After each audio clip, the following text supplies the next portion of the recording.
Good morning મિત્રો, જય શ્રી કૃષ્ણ, જય દ્વારકાધીશ મિત્રો। આજે આપણે ગીતોપનિષદ ભગવદ્ ગીતાના અધ્યાય નંબર 16 દેવી તથા આસુરી પ્રકૃતિના શ્લોક નંબર 18 વિશેની માહિતી પ્રાપ્ત કરીશું। અહંકારમ બલમ દર્પમ કામમ ક્રોધમ ચ સંશ્રિતા મામ આત્મ પર દેહિસુ પ્રદ્વિષંત અભ્યસયુકા। અર્થાત મિથ્યા અહંકાર, બળ, દર્પ, કામ તથા ક્રોધથી મોહિત થઈને આસુરી મનુષ્ય પોતાના શરીરમાં તથા બીજાઓના શરીરમાં સ્થિત પૂર્ણ પુરુષોત્તમ પરમેશ્વરની ઈર્ષા કરે છે તથા વાસ્તવિક ધર્મની નિંદા કરતા રહે છે। આસુરી મનુષ્ય ભગવાનની સર્વોપરિતાનો સદા વિરોધી હોવાથી શાસ્ત્રોમાં વિશ્વાસ કરવાનું પસંદ કરતો નથી। તે શાસ્ત્રો તથા પૂર્ણ પુરુષોત્તમ પરમેશ્વરના અસ્તિત્વની ઈર્ષા કરે છે।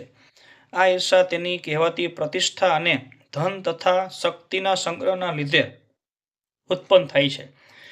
તે જાણતો નથી કે વર્તમાન જીવને હવે પછીના જીવન માટેની તૈયારીરૂપ હોય છે।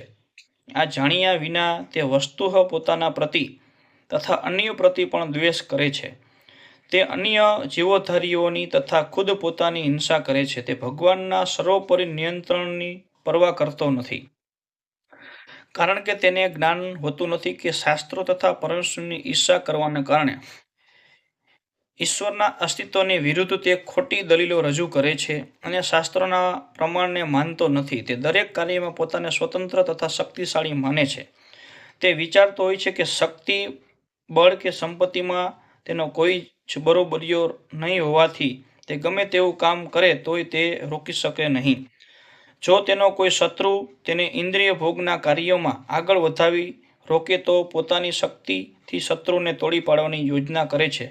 મિત્રો, આ શ્લોક આપણે પૂર્ણ કરીએ છીએ। નવો શ્લોક, નવો વિડીયો માટે આ ચેનલ લાઇક અને સબસ્ક્રાઈબ કરજો, જેથી કરીને તમને નવા શ્લોકની નવી માહિતી મળી શકે। જય શ્રી કૃષ્ણ, જય દ્વારકાધીશ।